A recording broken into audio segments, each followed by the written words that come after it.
Bonjour, je suis Clara Loreille, je suis adjointe de direction du centre maternel Le Sésame depuis juin 2022, centre maternel qui appartient au dispositif L'Essor Avenir Enfance. Le centre maternel est régi notamment par la circulaire 85 du 23 janvier 1980 qui vise à rompre l'isolement des femmes avec enfants et de travailler sur tout ce qui va être soutien psychologique et matériel.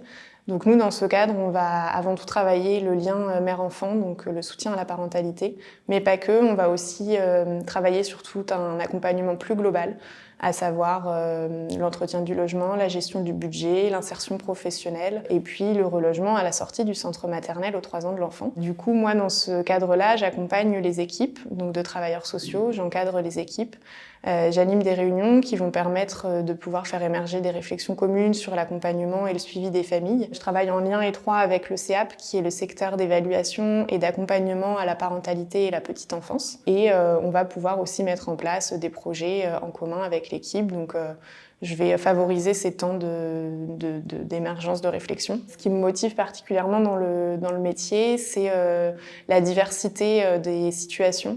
Le fait que chaque situation soit singulière, que chaque journée soit différente, qu'il n'y ait aucune routine qui s'instaure. Ça, c'est vraiment les choses qui motivent. Et puis, les échanges avec l'équipe qui sont très riches, notamment lors des réunions. Les challenges sont variés. Le premier, ce serait de remobiliser les familles pour qu'elles soient actrices de leur accompagnement.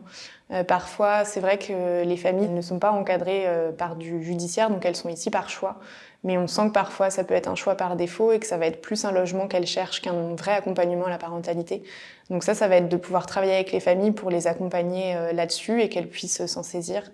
Et le deuxième aspect serait la fidélisation des équipes qui aujourd'hui dans le social est un petit peu compliqué parce que ce ne sont pas des métiers qui sont très reconnus, en France en tout cas. Donc de pouvoir fidéliser les équipes et faire en sorte qu'elles restent de façon pérenne, avant tout pour les familles et qu'il y ait une continuité qui se fasse. J'ai commencé par des études à Sciences Po, que j'ai choisies parce que j'aimais beaucoup les langues étrangères, les politiques sociales et la culture de manière générale. Je me suis ensuite orientée vers un parcours professionnel plutôt de gestion de partenariat, gestion de projet. Et puis, j'ai voulu me reconvertir vers un métier qui fasse plus de sens. Donc, j'ai voulu me reconvertir en protection de l'enfance. Et je me suis du coup lancée dans la formation Cafervis, à travers laquelle j'ai pu avoir différentes expériences, que ce soit en MEX, à l'aide sociale à l'enfance, en centre maternel, en France et à l'étranger. Et suite à ça, j'ai souhaité continuer en centre maternel avec un premier passage en stage dans une structure de l'Essor qui m'avait beaucoup plu, dans laquelle je m'étais sentie à l'aise au niveau de l'équipe de direction. Et puis avec des challenges sur une prise de poste, avec une équipe à reconstruire et des choses à remettre en place. Donc c'est ça qui m'a motivée.